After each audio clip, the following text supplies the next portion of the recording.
आप civil engineering से diploma या फिर बीटेक करने की सोच रहे हो तो वीडियो लास्ट तक ज़रूर देखना, क्योंकि आज हम बात करेंगे कि सिविल इंजीनियरिंग का टाइम ख़त्म हो चुका है या फिर अभी भी है, मतलब कि इसका फ्यूचर कैसा है, स्कोप कैसा है।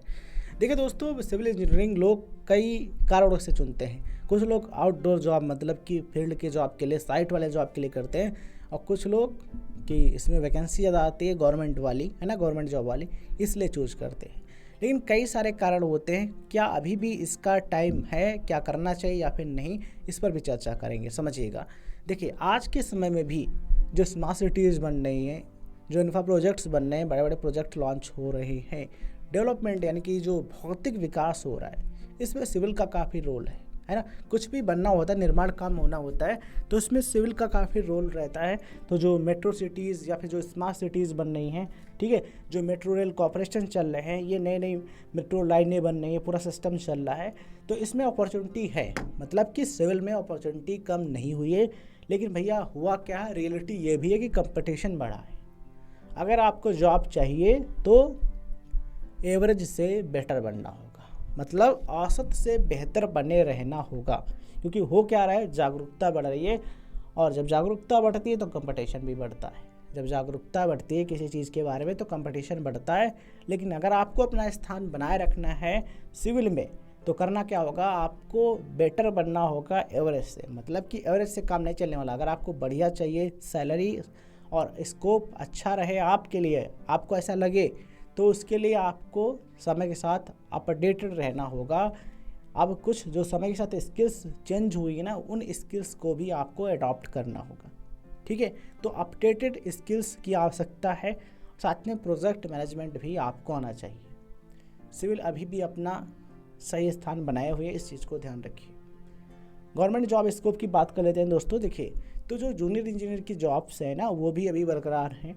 साथ में पीडब्ल्यूडी विभाग हो गया, रेलवे विभाग हो गया, इरिगेशन सेक्टर जो है, जो सिंचाई विभाग है, ठीक है, रेलवेज, इन सभी में अभी भी स्थान बना हुआ है।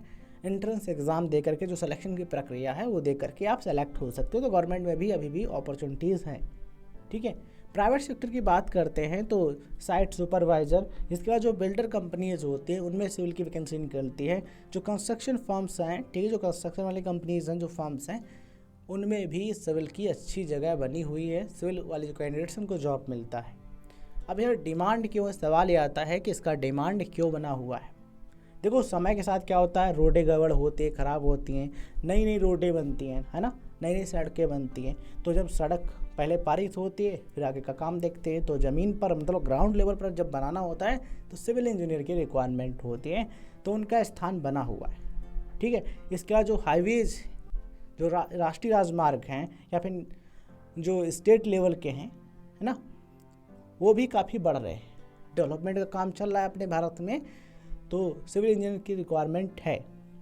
इसके बाद जो मेट्रो सिटीज़ हैं, वहाँ पर मेट्रो प्रोजेक्ट्स चल रहे हैं, उसमें भी इनकी रिक्वायरमेंट है। बड़ी बड़ी बिल्डिंग्स बन रही हैं, बड़े बड़े टावर बन रहे हैं ना, उसमें भी रिक्वायरमेंट है। कुल मिलाकर के सिविल वालों की डिमांड अभी भी है, कम नहीं हुई है। बस ये है कि कंपटीशन बढ़ा है, तो आपको समय के साथ अपडेटेड रहना है।